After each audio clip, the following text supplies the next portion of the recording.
Notification పై అభ్యంతరాలకు గడువు ముగిసింది. హెచ్ఎండిఏ నోటిఫికేషన్ పై అభ్యంతరాలు తెలపడానికి చివరి రోజు కావడంతో హైదరాబాద్ అమీర్పేటలో ఉన్న హెచ్ఎండిఏ కార్యాలయానికి రైతులంతా కూడా క్యూ కట్టారు. అయితే ఉన్నతాధికారులు అందుబాటులో లేకపోవడంతో తమ ఆవేదన ఎవరికి చెప్పుకోవాలని వాపోతున్నారు బాధిత రైతులు. రీజనల్ రింగ్ రోడ్డుపై అసలు రైతులకున్న అభ్యంతరం ఏంటి? రీజనల్ రింగ్ రోడ్ వలయాకారంలో వంకర టింకరగా ఎందుకు మారింది?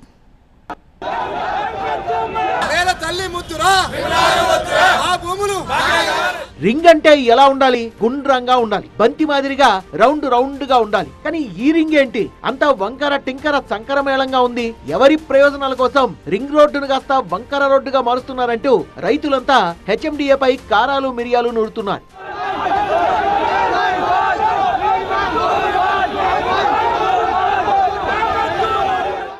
ఒక బిడ్డ సార్, మా భర్త లేడు.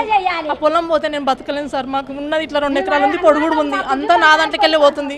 పొలం పోవద్దు సార్. రేవంత్ రెడ్డికి దండం పెడుతున్నాం కానీ మా పొలం మాత్రం పోవద్దు సార్. మాకు న్యాయం చేయండి. హైదరాబాద్ ఔటర్ రింగ్ రోడ్ వెలుపల చుట్టూ దాదాపు 364 కిలోమీటర్ల రీజనల్ రింగ్ రోడ్ నిర్మాణాన్ని కేంద్ర రాష్ట్ర ప్రభుత్వాలు ప్రతిష్టాత్మకంగా తీసుకున్నాయి. దీనికోసం హైదరాబాద్ తో పాటు మహబూబ్ నగర్, మెదక్, మేడ్చల్, మల్కాజ్గిరి, నాగర్ కర్నూల్, నల్గొండ, రంగారెడ్డి, సంగారెడ్డి, సిద్దిపేట, వికారాబాద్, యాదాద్రి, భువనగిరి జిల్లాల్లో భూసేకరణ చేస్తున్నారు. దీనిపై తీవ్ర అభ్యంతరం వ్యక్తం చేస్తున్నారు రైతులు. పాత అలాట్మెంట్ ఏదైతే ఉన్నదో అది మరి ఎందుకు మార్చాల్సి వచ్చిందో, ఒక వలయంలాగా ఉండాలని త్రిపులారు మరి ఇప్పుడు ఎందుకు మార్చింది? అలాట్మెంట్ మార్చింది. మాకు మండలానికి 1.5 కిలోమీటర్ దూరంలో ఉంటుంది. అభివృద్ధి పేరుతో మీరు త్రిపుల తీసుకొస్తా ఉన్నారు. అభివృద్ధి ఎక్కడ తీసుకురావాలి? మీరు చాలా గ్రామంలో పల్లెటూరు ఎక్కడైతే ఉన్నదో అక్కడ మండలానికి చాలా దూరం తీసుకువచ్చి అక్కడ ఉన్న గ్రామాలను అభివృద్ధి తీసుకురావాలి. ఈ అభివృద్ధి ఎవరి కోసం? పెత్తందారి వ్యవస్థ కోసమా?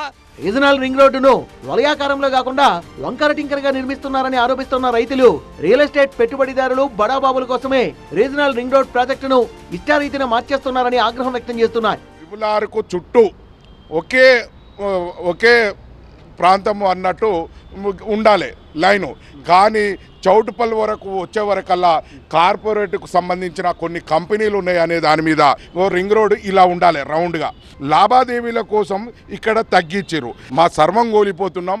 ఓఆర్ఆర్ కు ట్రిపుల్ ఆర్ కు మధ్య గ్యాప్ 35 కిలోమీటర్ల నుంచి 70 కిలోమీటర్ల వరకు ఉంది. కానీ చౌటుప్పల్ దగ్గర నుంచి రింగ్ రోడ్ కాస్త లోపలకు చొచ్చుకొచ్చింది. దీంతో ఎవరి ప్రయోజనాల కోసం అలైన్మెంట్ చేంజ్ చేశారని రైతులు ప్రశ్నిస్తున్నారు. ఓఆర్ఆర్ నుంచి ట్రిపుల్ ఆర్ వరకు సమానమైన దూరంతో అలైన్మెంట్ ఉండాలని డిమాండ్ చేస్తున్నారు. కోట్ల రూపాయల విలువ చేసే భూమికి కేవలం లక్షల్లో పరిహారం చెల్లించి అధికారులు చేతులు దులుపుకుంటున్నారంటూ ఆవేదన వ్యక్తం చేస్తున్నారు. మాకు ఆడంగా సర్వే చేయలే, అల్లంగా ఏది చేయలేదు సార్. ఆటోమేటిక్గా నైట్ తెల్లారి వరకు 5కే మాకు సర్వే నెంబర్లు వచ్చినాయి. అది చూసి మేము షాక్ అయినాం. మరి అది ఏంది, ఎక్కడి నుంచి చేసిరు ఏంది? మా పక్కన రెడ్డి వాళ్ళు ఉన్నాయి, ఏమో చాలా భూస్వాములు అలా ఎవరి దాంట్లోగా పోతలేదు. పక్కన వాళ్ళ దాంట్లో సర్వే చేసి మళ్ళీ అది బంద్ చేసి మా దాంట్లోగా పెట్టిరండి. నైట్కే మార్చారు. ఇప్పుడు ఏంది మా పరిస్థితి? తమ ప్రాణాలైనా ఇస్తాం కానీ కొత్త అలైన్మెంట్ ద్వారా భూసేకరణకు ఒప్పుకునేది లేదని స్పష్టం చేస్తున్నారు రీజనల్ రింగ్ రోడ్ బాధితులు. మరి దీనిపై ప్రభుత్వం ఏ విధంగా ముందుకు వెళ్తుందో చూడాలి.